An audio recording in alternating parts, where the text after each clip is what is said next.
بسم الله الرحمن الرحيم.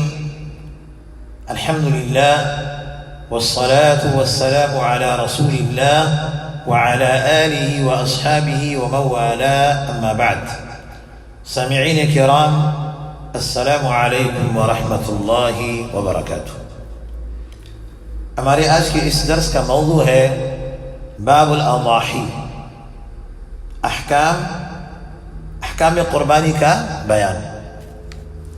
عن انس بن مالك رضی اللہ عنہ ان النبي صلی اللہ علیہ وسلم كان يضحي بكبشين أملحين أقرنين ويسمي ويكبر ويضع رجله على صفاحهما، وفي لفظ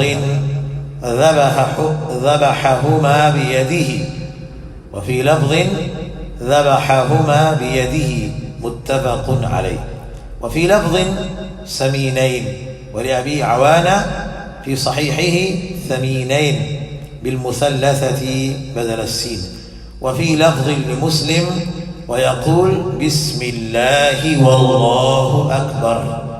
وله من حديث عائشة رضي الله عنها أمر بكبش أقرن يطأ في سواد ويبرك في سواد وينظر في سواد ليضحي به، فقال اشحذي المدية، ثم أخذها فأضجعه ثم ذبحه وقال بسم الله اللهم تقبل من محمد وآل محمد ومن أمة محمد، ثم ضحى به صلی اللہ علیہ وسلم. میرے محترم دوستوں اور بھائیوں، یہ دو حدیثیں میں نے آپ کے سامنے پیش کیے.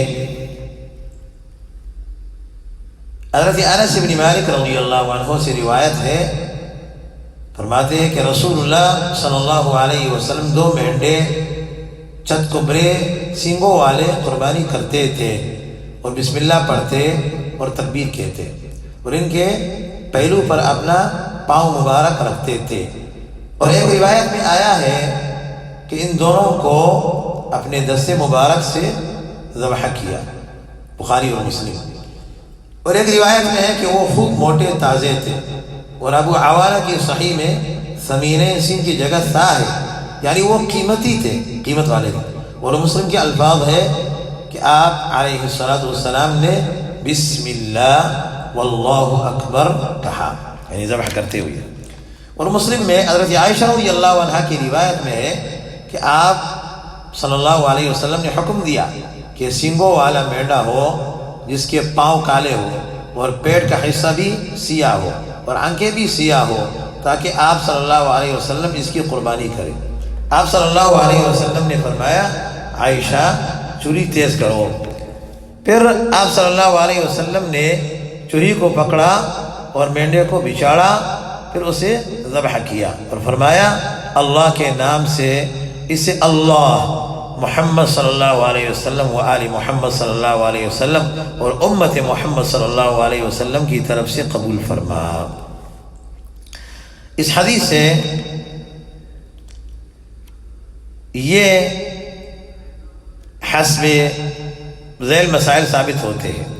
نمبر 1، رسول اللہ صلی اللہ علیہ وسلم نے قربانی مدینہ طیبہ میں بھی کی ہے. نمبر 2، مینڈا جو چت کبرا موٹا تازہ اور قیمتی ہوتا اس کی قربانی آپ علیہ السلام کو محبوب تھی. نمبر 3، قربانی سے پہلے چوری خوب تیز کر لینی چاہیے.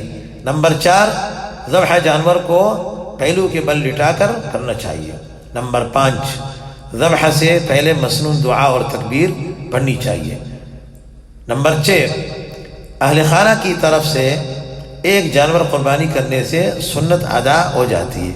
نمبر 7، قربانی اپنے ہاتھ سے ذبح کرنی چاہیے، وہ اس میں نیابت بھی جائز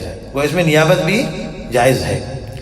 وعن ابی ہریرہ رضی اللہ عنہ قال قال رسول اللہ صلی اللہ علیہ وسلم من كان له ساعة ولم يضحي فلا يقربن مصلانا، رواه احمد وابن ماجہ وصححه الحاكم لكن رجح الأئمة غيره وقفه.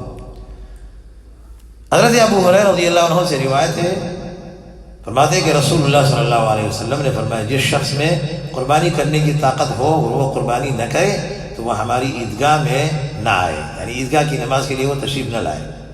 اس حدیث کو امام احمد بن ماجہ نے روایت کیا ہے، امام حاکم نے اس کو صحیح کہا قرار دیا ہے، اور دوسرے ائمہ نے اس حدیث کو موقوف قرار دیا ہے۔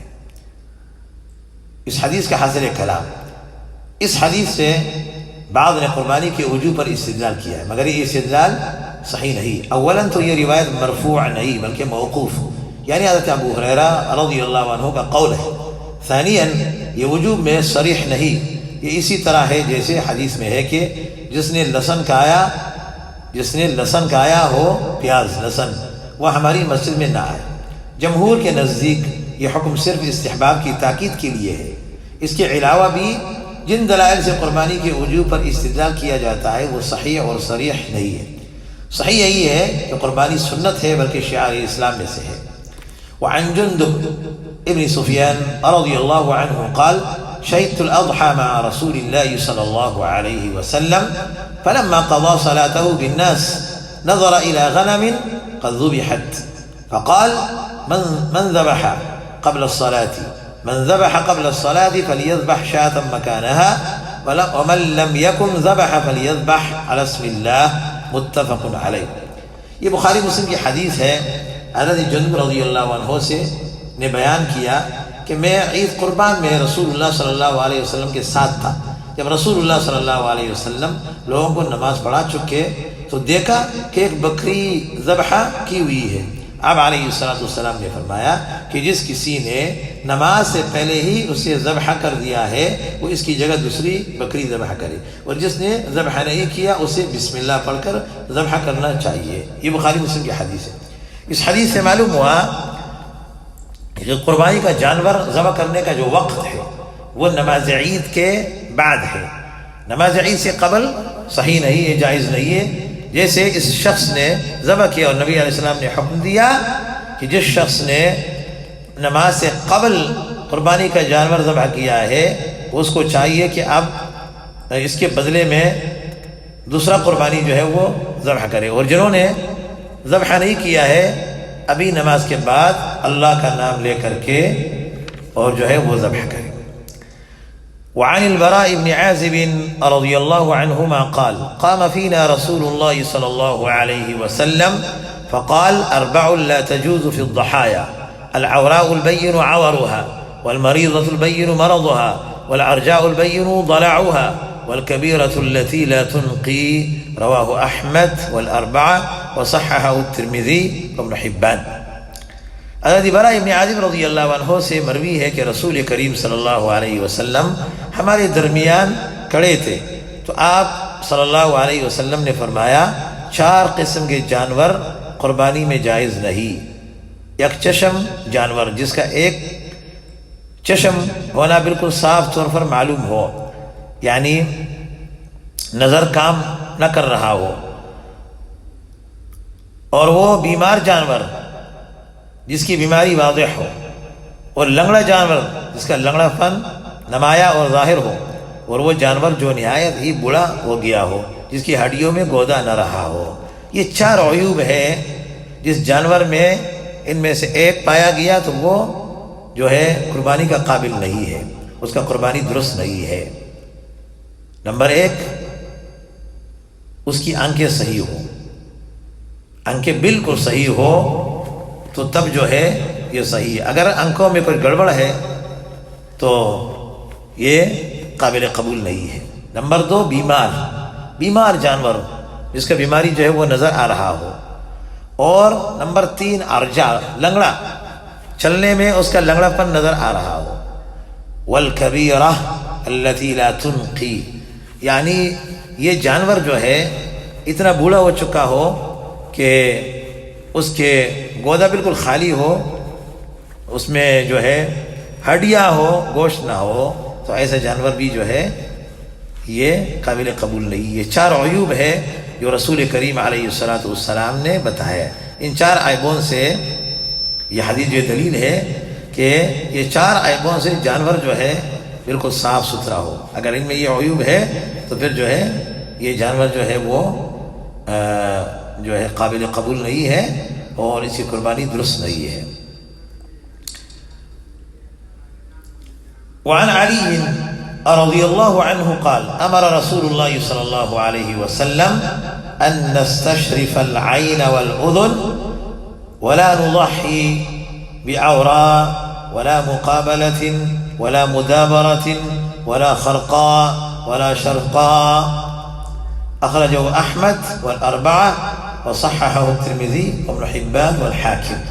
حضرت علی رضی اللہ عنہ سے روایت ہے کہ رسول کریم علیہ السلام نے ہمیں حکم دیا کہ ہم قربانی والے جانور کی آنکھ کان اچھی طرح دیکھ لیں۔ جو جانور یک چشم ہو یا اس کے کان کا سامنے والا یا پیچھے والا حصہ کٹ کر لٹک گیا ہو یا کان درمیان سے کٹا ہوا ہو یا دانت گر پڑے ہو تو ایسے جانور قربانی نہ کیے جائے۔ اسے امام احمد نے اور چاروں نے جو ہے اس حدیث کو بیان کیا ہے۔ امام ترمذی ابن حاکم نے اسے صحیح کہا ہے۔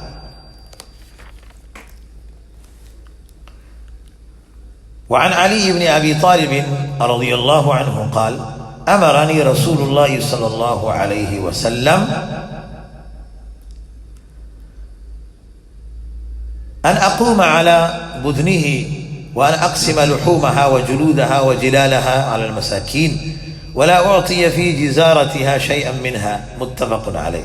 حضرت علی رضی اللہ عنہ سے روایت ہے کہ رسول کریم صلی اللہ علیہ وسلم نے مجھے حکم ارشاد فرمایا کہ میں قربانی کی اونٹوں کی نگرانی اور حفاظت کروں۔ یہ حکم دیا کہ میں ان کا گوشت اور چمڑا اور جول کو مساکین اور غرباء میں پر تقسیم کر دوں اور قصاب کو اس سے کچھ بھی نہ دوں۔ یہ بخاری مسلم کی حدیث ہے۔ اس حدیث میں قربانی کے جن اونٹوں کا ذکر ہے، حجۃ الوداع کے موقع پر رسول کریم صلی اللہ علیہ وسلم کے وہ اونٹ تھے جنہیں حضرت علی رضی اللہ عنہ یمن سے لائے تھے۔ ان کی تعداد 100 تھی۔ اس حدیث سے یہ بھی معلوم ہوا کہ قربانی کا گوشت، اس کا چمڑا اور اس سے متعلق سامان، پالان، رسی وغیرہ سب کچھ خیرات کر دینا چاہیے، اور قصاب کو اجرت تک اس گوشت میں سے نہیں دی جا سکتی، اجرت اور معاوضہ الگ سے دینا چاہیے۔ وعن جابر بن عبد الله رضي الله تعالى عنهما قال نحرنا مع رسول الله صلى الله عليه وسلم عام الحديبية البدنة عن 7 والبقرة عن 7 رواه مسلم۔ حضرت جابر رضی اللہ عنہ سے مروی ہے کہ صلح حدیبیہ کے موقع پر ہم نے رسول اللہ صلی اللہ علیہ وسلم کے ساتھ اونٹ اور گائے کو 7 آدمیوں کی جانب سے نحر کیا، یعنی قربانی کے جانور میں سے اونٹ اور گائے میں 7 آدمی جو ہے وہ شریک ہو سکتے ہیں۔ 7 افراد کی طرف سے اونٹ یا گائے ذبح کرنے کا یہ ضابطہ اور اصول ہدی کے جانوروں کے لیے ہے، جبکہ قربانی میں اونٹ 10 افراد کی طرف سے بھی جائز ہے۔ چنانچہ امام ترمذی نے ابن عباس رضی اللہ عنہ سے روایت کی ہے کہ ہم سفر میں نبی صلی اللہ علیہ وسلم کے ساتھ تھے، قربانی کا وقت آ گیا تو ہم گائے میں 7 آدمی شریک ہوئے اور اونٹ میں 10 آدمی۔ یہ روایت نسائی اور ابن ماجہ میں بھی ہے۔ اسی پر اتباع کرتے ہوئے اللہ سبحانہ و تعالی ہم سب کو عمل کرنے کی توفیق دے اور صراط مستقیم پہ چلانے والے بنائے، آمین یا رب العالمین۔ وصلی اللہ وسلم علی نبینا محمد وعلى آلہ واصحابہ اجمعین۔ سبحانك اللهم وبحمدك أشهد أن لا إله إلا أنت أستغفرك وأتوب إليك وجزاكم الله خيرا والسلام عليكم ورحمة الله وبركاته۔